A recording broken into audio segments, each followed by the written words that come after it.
Olá pessoal, bem-vindo a mais um podcast de saúde do nosso canal Farmaponte. Neste mês vamos falar sobre um assunto do momento, um assunto da moda, né, Wellington? Exatamente, né? Falar sobre o TDAH. Exatamente. Então, mais uma vez nós recebemos nosso colega farmacêutico bioquímico Wellington para falar sobre 5 perguntas e respostas que você precisa saber sobre o mais moderno medicamento que existe hoje para TDAH. Fique aí, clica no sininho, se inscreve no canal se você não se inscreveu ainda e espera a gente para falar desse assunto de muita importância. Roda a vinheta!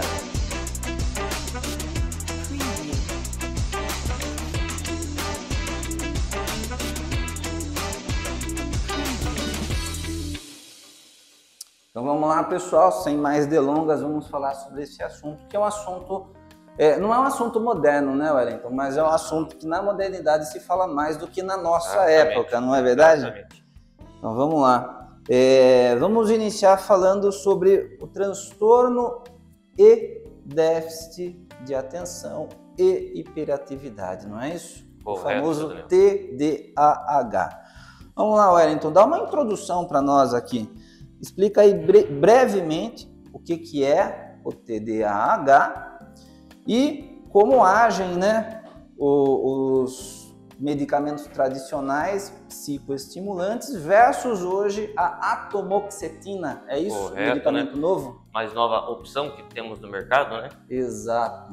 Muito bem, Daniel. Então, eu atendo, né, bastante pessoas, né? Aliás, não diretamente a pessoa, mas normalmente alguém, né, pai, mãe, que vem, traz a pessoa e a gente acaba tendo bastante contato com pessoas que têm esse transtorno, né? O TDAH é um transtorno de concentração, atenção, né? Que a pessoa sofre dia a dia durante a vida, onde ela tem muita dificuldade para fazer pequenas coisas, de repente estudar para uma prova, ir até o mercado fazer uma compra, né? São coisas muito estressantes para eles, né? Atividades de rotina, Atividades de a pessoa rotina. tem dificuldade para manter. Exatamente. Com episódios também de hiperatividade, né? A pessoa quer fazer 10 coisas ao mesmo tempo e acaba que não faz nenhuma. É basicamente isso. Basicamente isso, né? E tem mais um detalhezinho também. Às vezes, muitos desses pacientes, né, crianças ou até adultos, eles têm rompantes de humor, né? Então, a pessoa acaba explodindo por alguma coisa, às vezes banal, e pergunta e fala: por que você fez isso comigo? E no momento seguinte ela já está bem. Só que a pessoa que recebeu, né, o rompante não está muito bem. Não está legal. Uma das coisas que é muito complexa na percepção do TDAH é porque o humor normal das pessoas, vamos usar essa terminologia, ele não é constante. As atividades do dia a dia nos levam a ter, usa a palavra rompantes aí, todo mundo tem, né? A questão é, quem sofre dessa doença psiquiátrica, né, chamada transtorno da atenção, déficit de atenção e hiperatividade, o TDAH, ela não tem não consegue manter uma atividade laboral, de aprendizado e até de relacionamento de forma saudável e constante. Isso. Então, é um cuidado que eu quero ter para a gente conversar sobre isso. Não é porque nós nos identificamos com algumas questões que nós temos o problema. Exatamente isso. A grande diferença é a intensidade dos sintomas e a frequência, né? Todo mundo tem, por exemplo, uma situação de procrastinar. Exato. Tenho que começar a fazer algum trabalho, começar a fazer alguma tarefa. Vou deixar para depois. Mas todo mundo tem um pouco disso, mas a maioria vai lá e faz, né? Quem tem TDAH realmente sofre muito para começar uma tarefa. Né? Legal. Então vamos lá, vamos começar com as nossas 5 perguntas e respostas, hein? Uhum. Primeira pergunta, muito boa. Vamos lá. Qual é o novo medicamento e qual é a maior diferença dele, dos tradicionais psicoestimulantes, né, que nós tínhamos aí até pouco tempo atrás como primeira linha. Sim, muito boa pergunta, Daniel. O novo medicamento, né, a fórmula dele é a molécula chamada atomoxetina, ele tem uma ação diferente dos psicoestimulantes, tá? Ele age aumentando a recaptação de noradrenalina, né, na fenda sináptica, tá? Então, isso melhora a atenção, tá?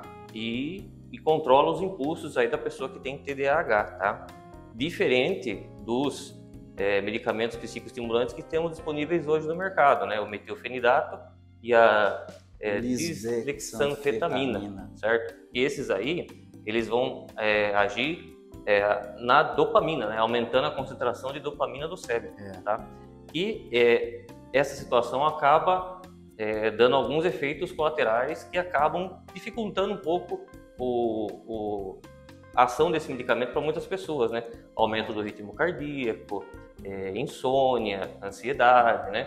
E já a atomoxetina já diminui bastante essas reações adversas. Exato, muito bom. A gente sempre teve na história da farmácia o melhoramento dos medicamentos, tornando-o mais específico, né? Sim. Então a gente tem a história repetida.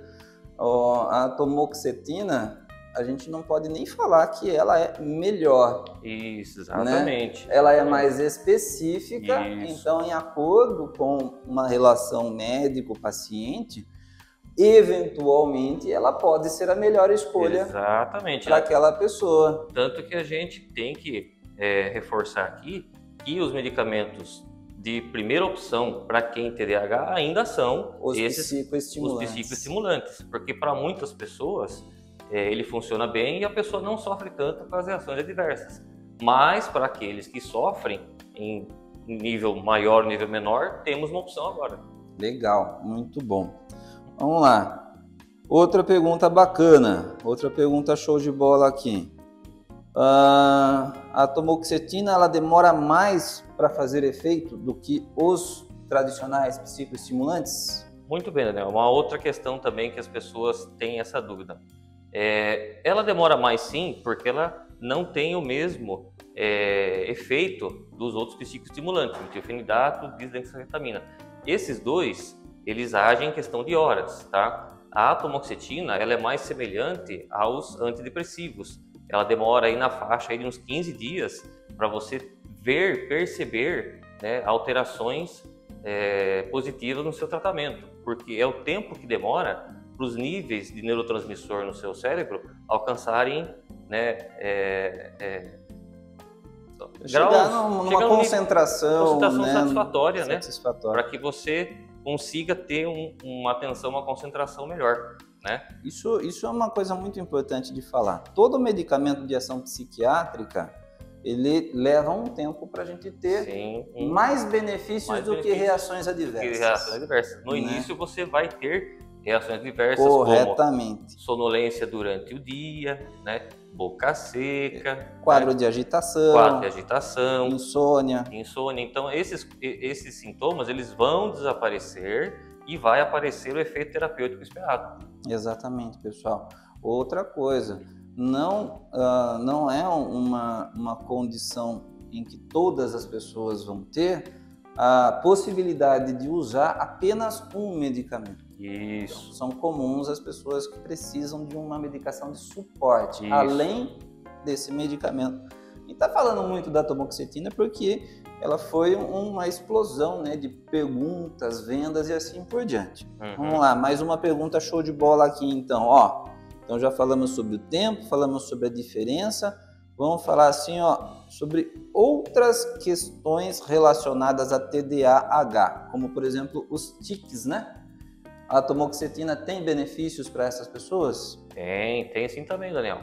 Tá? Como a gente falou anteriormente, né? Os outros psicoestimulantes que vão agir na dopamina, eles vão causar uma certa ansiedade, né? Então a pessoa que tem tique, ela tem tique porque já é ansiosa, né? Então se você vai usar um medicamento que vai causar mais ansiedade, então ela vai ter mais tique ainda, né? Entendi. Então ela pode ser usada sim para pessoas que têm tique, vai agir na recaptação de noradrenalina, então vai melhorar a concentração sem ter o efeito da ansiedade que a dopamina vai causar, o excesso de dopamina vai causar. Tá? Há pouco tempo atrás eu assisti um outro podcast bem legal, a pessoa falando sobre a relação da dopamina com a ansiedade. Porque a dopamina ela é uma substância relacionada à imaginação, a capacidade que nós temos de formar imagens e formar situações na nossa mente antes delas acontecerem. Tem tudo a ver com a ansiedade, né? Porque a ansiedade ela é o excesso do futuro, é o excesso do que não aconteceu ainda. Então vamos lá, olha, qual que é o lance? A tamoxetina ela é seletiva, ela estimula também a dopamina, só que bem pouquinho, quase nada, né? Enquanto os outros medicamentos estimulam mais. Da mesma forma que o fato desses medicamentos estimularem mais, para algumas pessoas é uma coisa ruim e para outros pode ser boa. Pode ser boa, Então, exatamente. de novo, pessoas que estão nos assistindo, YouTube, nos ouçam. A gente está falando para que as pessoas entendam o medicamento e, inclusive, entendam que não é para todo mundo que serve. Exatamente. Nunca é demais falar. Nunca é demais, né? Nunca é demais falar. Pode ser indicado também para síndrome de Tourette. Tourette. Pode ser indicado também. Que ficou famosa, né? Aí por causa dos comediantes, um pessoal que se apresentou nas redes sociais. Então, é um medicamento complexo, apesar de ter menos efeitos colaterais, é um medicamento complexo. E só para reforçar também, a tamoxetina, como o Daniel bem falou, ela também vai agir um pouquinho na dopamina, né? Só que ela vai agir menos na parte de hipertensão, porque né, não ativa tanto, né? Essa é a nossa pergunta mesmo. Olha lá. Em relação à segurança para pacientes com condições cardíacas ou pressão alta. Então ela tem uma indicação melhor do que os outros, é isso? Isso, exatamente, Daniel. Ela tem uma indicação melhor, tá? Não excluindo também a possibilidade de um acompanhamento com o médico, para quem já tem problema de hipertensão, né? Arritmias, tem que tomar esse cuidado. Mas ela afeta muito menos do que os outros psicoestimulantes, né? Porque a dopamina pode aumentar o batimento cardíaco, consequentemente aumentar a hipertensão. Show de bola. Uma outra coisa que eu trago aqui é uma informação trazida de um outro podcast, de uma outra informação vinda também das redes sociais, através de uma psiquiatra, é que a tamoxetina, ela, apesar de não ser primeira escolha, para determinados grupos podem vir a se tornar a primeira escolha. Por exemplo, pacientes que tiveram histórico de adicção, contato com substâncias psicoestimulantes, como por exemplo, né, a cocaína. Então, aí a gente tem um medicamento que estimula menos essa questão da psicoestimulação. Teríamos uma certa predileção. Exatamente. Ela vai atuar bem menos numa partezinha lá do cérebro chamado núcleo accumbens, correto? É o próprio. Essa região do cérebro é a região que quando ativada, ela faz você ter a sensação de recompensa, de prazer, certo? Então ele ativa muito menos essa região, né? E faz com que ela seja bem mais interessante para esses casos que o Daniel falou. Show de bola. Vamos finalizar então falando aqui dos efeitos colaterais. Quais são os efeitos colaterais mais comuns da atomoxetina? Muito bem, Daniel. Outra pergunta muito pertinente. Interessante, né? Os efeitos colaterais, a gente já até deu uma passada aqui já. Em relação aos outros psicoestimulantes, ele tem efeitos colaterais bem melhores, né? Suaves, né? Suaves. Que não vai ter bem menos, né, a sensação de agitação, de insônia, né, ansiedade, né? Então, ela é mais indicada para esses casos que a pessoa tem esses sintomas. Mas ela pode ter também as reações, vamos dizer, inesperadas dos antidepressivos, que é boca seca, né, sonolência durante o dia, tá? O que mais seria? Percepções da libido diminuídas, né? Exato. Então, ela tem também algumas reações adversas. Porém, em comparação com os psicoestimulantes, elas são mais suaves. Uma outra coisa muito importante é a relação custo-benefício que a gente tem dos medicamentos, né? Sim. A gente nem está comentando aqui de um efeito colateral desse produto, que futuramente a gente sabe que vai provocar a busca desse produto, desse medicamento, que é a falta de apetite, né? Ele reduz o apetite. Então veja só. Tá ligado com a ansiedade, né? Tá ligado com a questão da ansiedade. Então não é um medicamento que deve ser procurado às voltas dos efeitos colaterais dele. Ele deve ser... Hoje nós não temos uma indicação desse medicamento para nenhuma outra situação que não seja o TDAH laudado, né? A pessoa que tem a doença. Eu sou distraído, minha memória é ruim, vou tomar. Nada disso. Aliás, pelo contrário, né? O efeito rebote, não é verdade? Sim, temos o problema do efeito rebote também, né? Nele é menor, que os outros, que nos psicoestimulantes, exatamente. Porém existe. Não é? Então, atentos, né, pessoal? Pessoas aí que acreditam ter TDAH, pode ser que tenha mesmo, mas nós não sabemos. Precisa procurar um psiquiatra, um médico especialista no assunto. Já, né, uma certa experiência, né, é bom também. E o efeito rebote, que nem o Daniel falou, é bem mais suave em relação aos psicoestimulantes, porque os psicoestimulantes eles dão aquela sensação de quando passa o efeito de uma tristeza, uma bad, né, uma depressão, como se fosse uma depressão, né? Aí você tem que tomar uma nova dose, né? Isso. Os medicamentos menos específicos, eles agem em mais partes. Em mais partes, exatamente. Né? Então, os efeitos principais são mais fortes, sim, mas os efeitos colaterais também são mais fortes. São mais fortes. Então, se o efeito é mais forte e meu corpo está acostumado, a hora que o efeito passa, meu corpo sente falta. Esse é o bendito do efeito rebote. O que não é legal. Então, o medicamento para uma pessoa saudável, que tem os níveis dessas enzimas já em concentração normal, vai ter efeitos mais intensos e reações mais intensas também. Então, é coisa séria. Tá com dúvida? Além do nosso vídeo, vai lá na farmácia conversar com o Wellington. Lá, a gente tira todas as dúvidas. Isso, vai lá na nossa loja do Rio Acima, né, da Avenida Otávio Augusto Rangel. 1044, que tem duas na mesma avenida. Procura o Wellington, conversa direitinho com o Wellington. Procura um outro farmacêutico também mais próximo de você, né? A gente sabe, chega aí pro estado de São Paulo, Brasil inteiro. Faça uma consulta com o médico, vamos virar essa chavinha na nossa cabeça, tirar esse preconceito que a gente tem com a especialidade psiquiatria, não é verdade? Isso, exatamente. É uma especialidade como qualquer outra. Precisou, acessa, não é verdade? Exatamente. Legal, cara. Faltou alguma coisa?